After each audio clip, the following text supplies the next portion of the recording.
Today, I'll be reacting to your Monday Night Raw hot takes. Each week after Raw, I ask you over on X at Conman167, what did you think of the show? And to submit any hot takes, predictions, or thoughts you may have had. Here's what you had to say. It was terrible. What was the point in Dom leaving Rhea for Liv if his character hasn't changed one bit? They made him and Liv look so weak in that segment after months of being so dominant. Triple H clearly showed today how biased he is towards Rhea Ripley and Damian Priest. Now, I don't know what product you've been watching, but I wouldn't necessarily say that Liv Morgan and Dominic Mysterio have been that dominant of a force. Let's be honest here. They're both slimy heels, and one of them's been calling another girl mommy for the better part of, 2 years?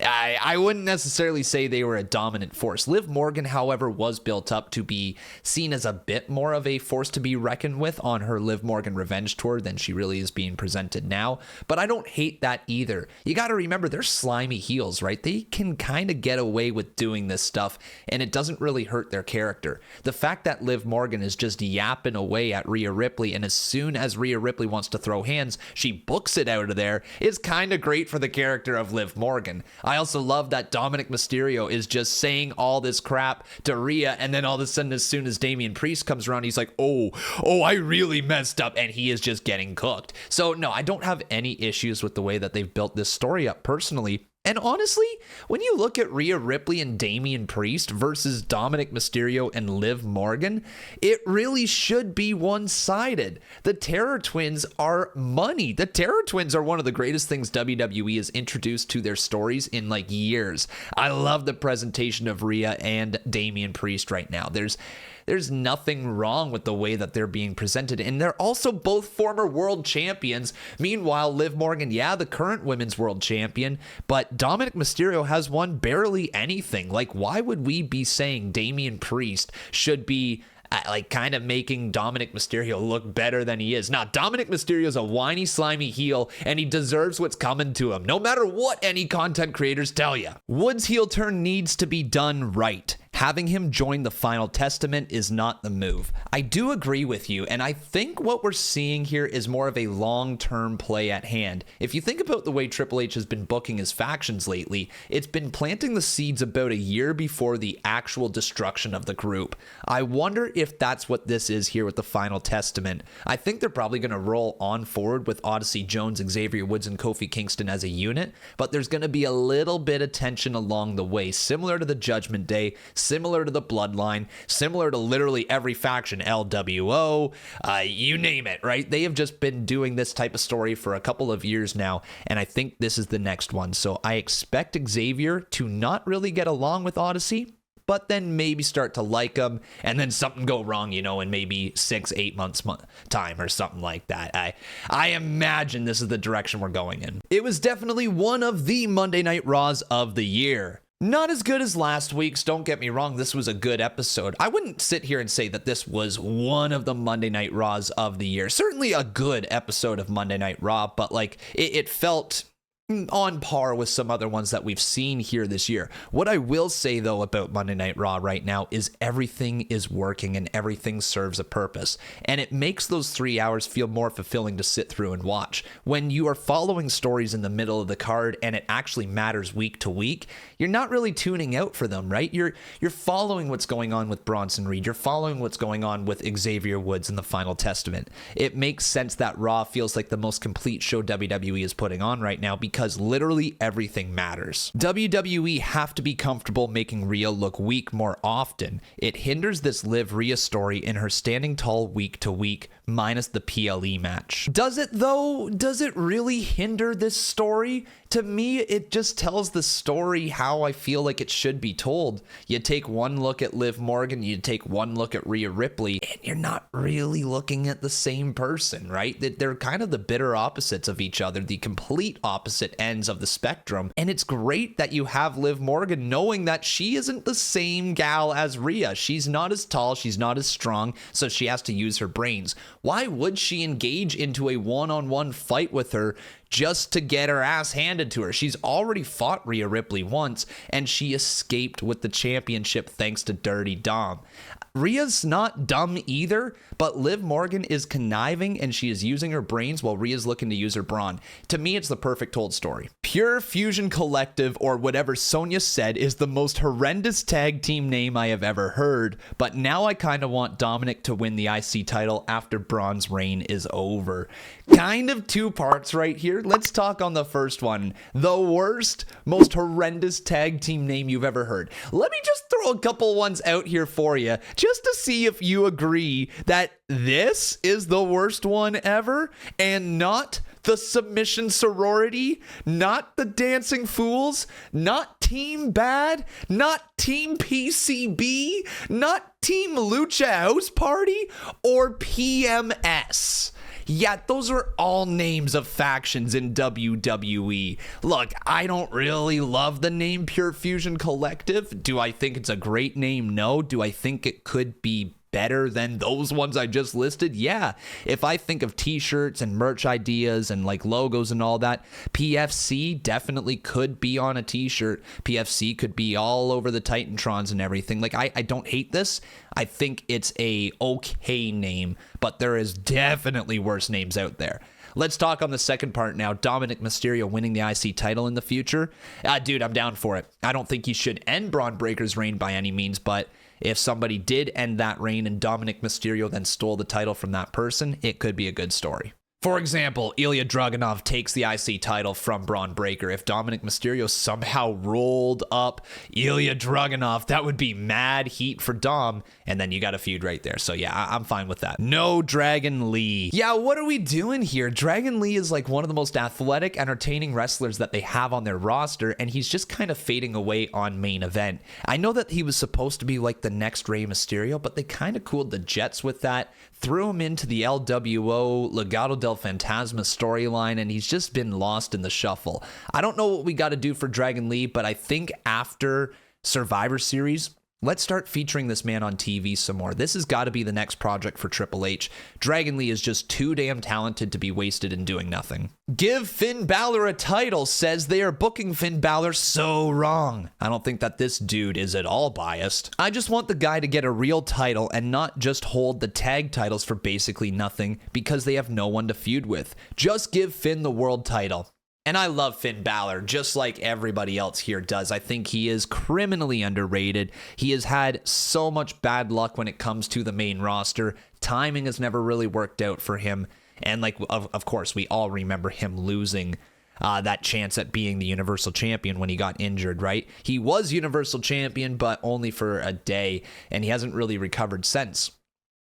I don't know how you give Finn Balor a world title in 2024, at least in the current state of WWE. You got Gunther at the top, and Gunther's not losing for a long time, and he's certainly not losing to Finn Balor. Plus, they're both heels. And then on the other side of things, Cody Rhodes, like, yeah, sure, we could do Cody Rhodes versus Finn Balor, but do you believe for a second that Finn Balor would take the title from Cody? I don't either. So I don't know what we do with Finn Balor. Would it be great to see him get that world title run? Absolutely. But he's getting older. His time in WWE, you know, he doesn't really have that much time left, or at least, who knows? He could be the next Ric Flair and wrestle till he's 80, but I doubt it. Not in the style that he works, not in the way that he works. So Finn Balor, his time is coming close to its end, and I'm not sure if we're ever going to see him reach that top again. Would I love to see him get there? Yeah, I would really love to see Finn Balor get back to that world title, but I don't know how we get there, dude. I honestly think Liv and Dom should beat Rhea and Damian just for the Judgment Day to get more wins and impact. Yes. Yes, yes, yes. Everything that people have been saying here about Liv and Dom not being booked strong enough, not being booked to go over, that Rhea Ripley and Damian Priest are just too damn strong and they need to kind of be brought down a peg. This is how you do it. You book them strong in the actual feud. You book them strong so that they go over in all of the segments. But then when the match actually begins, you find a way for Liv Morgan and Dominic Mysterio to weasel their way out of that one. Whether it be a roll-up, a distraction, something along those lines. This is the direction you go. Hell, I would even let this happen if I was the booker. I don't know why I phrased it like that, but like if I was the booker, I would definitely say let Dominic Mysterio go out there and pull an Eddie Guerrero. Let him throw a steel chair into the hands of Damian Priest while the referee's back is turned. Let the referee see Damian Priest with the chair and disqualify Priest and Ripley. Let Dirty Dom and Liv Morgan escape with the win. Can you imagine the heat? Can you imagine how angry they would be? Oh my God, it's perfect. And the callback to Dominic Mysterio and Eddie Guerrero, like it's right there. That's how you book it. That's how you get the job done. And that's how you have Liv Morgan and Dominic Mysterio go over the Terror Twins. Dom had the second most matches in a calendar year right behind Cody, made history by being the first to main event all three brands in a week. Fan engagement is consistent and has been for years. What else does he need to do to prove he deserves better booking? I don't know how getting all the chicky tendies, getting to play PlayStation at any given time of the day, and getting a blonde bombshell of a girlfriend by your side is losing, is bad booking. Dominic Mysterio is winning life right now. The only problem is he's got a very angry mommy after him.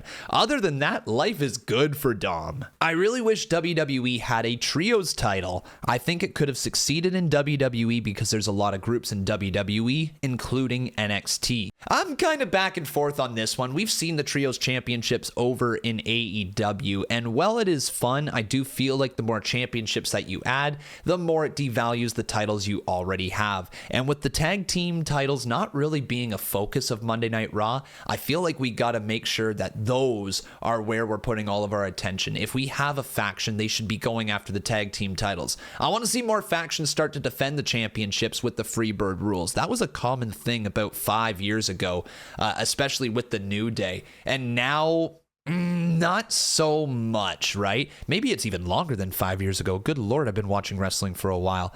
But I don't know if a trios title is the way to go in WWE. Like, obviously, the photo right there is of the Wyatt Six. It'd be hella cool to see the Wyatt Six holding on to trios gold. It'd be great to see other teams, be able to venture into trios territory as well. But then it's kind of being forced, right? Then you're going to start seeing these groups like Pretty Deadly get a third random member added in.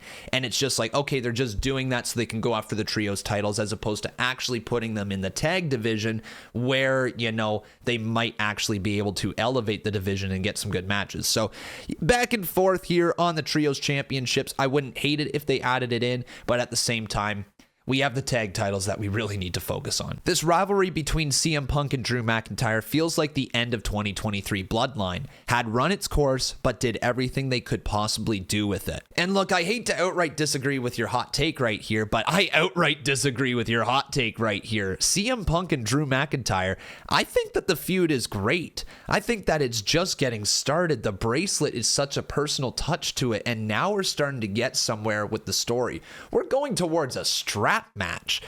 A match that is designed to be violent AF and is the next level in this feud. They can't run away from each other. And now that, Drew McIntyre has won one over CM Punk, maybe CM Punk gets it back over Drew McIntyre, and then we're going towards maybe Hell in a Cell. Like, Bad Blood is right there. If we do this Bash in Berlin match between Punk and McIntyre in a strap match, and then we go to Bad Blood after that for Hell in a Cell, that could be your main event of the show. We are talking big money on the line right here between McIntyre and Punk. It's going to be a trilogy. I love this feud. It's just getting started.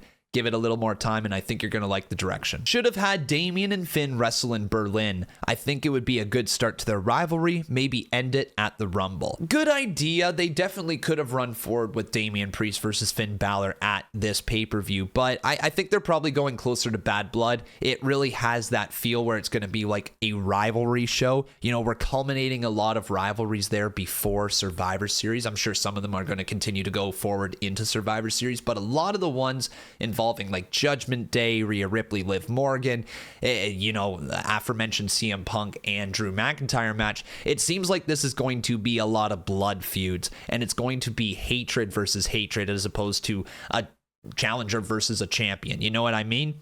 So I imagine we see Damian and Finn at Bad Blood.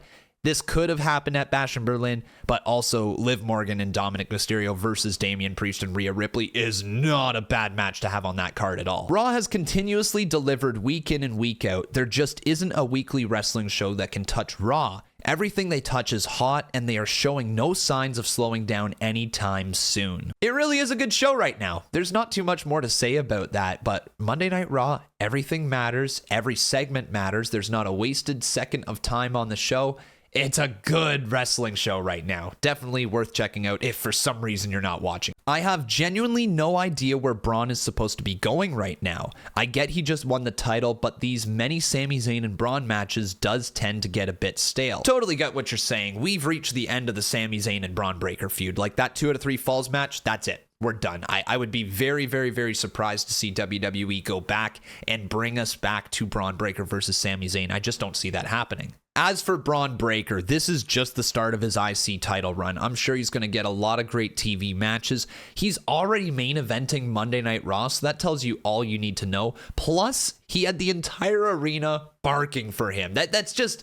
The guy is money, and he's about to rise up this card super duper quick. I imagine there's a ton of main events in his future here as IC champion. Matches against like Ilya Dragunov will go hard. Sheamus will go hard. The list will go on and on and on. You could pretty much name anybody on the roster, put him up against Braun Breaker, and it feels like a main event match, especially if it's for the IC title. So I expect a good, strong run from Braun, and he's probably being made ready into a main event player. Like, if you look at the way they built Gunther with the IC championship, I see this being the stepping stone piece for Braun Breaker to rise up to the main event as well. So it's only a matter of time, but Braun Breaker is going to have a hella great run before going to the main event. Bronson Jake Reed is underrated. And I have just this massive question for Jake TV 72. How the hell do you pull off streaming and wrestling at the exact same time? Like, your streams must be pre-recorded. There is zero way that you are able to be in front of your computer screen and also jumping off the top rope 20 times onto R-Truth. I don't understand how you do it, but if you do actually have some sort of crazy teleportation or duplicate device or something like that, please hit me up. I would love to be able to do multiple things at once. Honestly, my predictions from Raw is that we're definitely getting a strap match between Punk and McIntyre, and I definitely think we're on the verge of getting a Sami heel turn unless him and Jay win the tag titles. Let me talk about that final part, a Sami Zayn heel turn. I don't like it. I don't like it. Oh, don't you freaking dare, dude. Don't you dare. You're a good guy, Sammy. You're a good guy. I don't know how I feel about a heel Sami Zayn in 2024. What we have going with Sami is so special. It's so special. He is like the top babyface. I'm not going to say he's the top babyface. I almost did right there. But like, he really is one of the top babyfaces WWE has at this moment. The reactions from the crowd are amazing. And the fact that, you know, Sami Zayn can go out there and deliver any match against anybody and it will be good to great every single time. Like, why would you change Sami Zayn into a heel? Let's just find ways to keep him over as a babyface. I love the direction of him and Jay going after the tag titles. In fact, that could be the easy way to get us towards the Bloodline versus Bloodline match inside of War Games, which could easily be Roman Reigns, Jey Uso, Jimmy Uso, and Sami Zayn versus Solo Sikoa, Tama Tonga, Tonga Loa, and Jacob Fatu. That is definitely possible inside of War Games, and if we're moving in that direction, dude, if Sami Zayn and Jay won the tag titles and it was tag champs versus tag champs inside of War Games plus Roman versus Solo, oh my god, take my money. As for Punk and McIntyre, yeah, we're definitely getting a strap match. I think it's pretty clear at this point, and I'm so ready for that. Oil up, con man. See, I've been getting these comments a little more often lately, and I don't know what's going on with you sickos out there that make you feel like you can tell Santy to oil up and that it's just transferable to me. Like, somehow people call me Ginger Santy. I get it, but here's the rule, all right? I'm not gonna oil up until Santi oils up.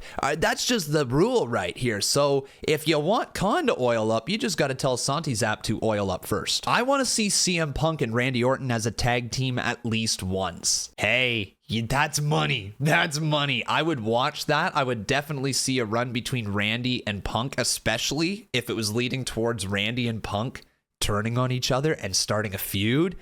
I'm here for that. Yes, please. Right after Survivor Series, why not leading into the Royal Rumble? That could be excellent. Odyssey Jones could be the next big star, and I think you're onto something here. There's a reason why WWE kept this man employed for all those years where he wasn't actually featured on WWE TV. There's a reason why he was drafted out of developmental to the main roster, because they wanted to present him in a bigger way. They knew they had something special here with Odyssey Jones, and after seeing his debut where he lifted up both members of AOP and slammed them down at the same time, and then his actual debut match this past week on Raw, this guy looks great. He is very, very interesting to watch in that ring, and I'm excited to see how they develop his character. Plus, him being involved with the New Day right out of the gate is not a bad thing. I am here for Odyssey Jones. I am seated for Odyssey Jones, and let's see where this man goes. Dom is the greatest Mysterio in the WWE.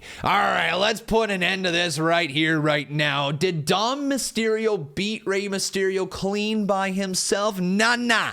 No, he did not. He needed help from the pretty girl. Rey Mysterio has accolades over accolades. Sure, some of those accolades are that he has hit his son multiple times, which I cannot condone and I will not agree with. Dude needs to stop hitting Dom.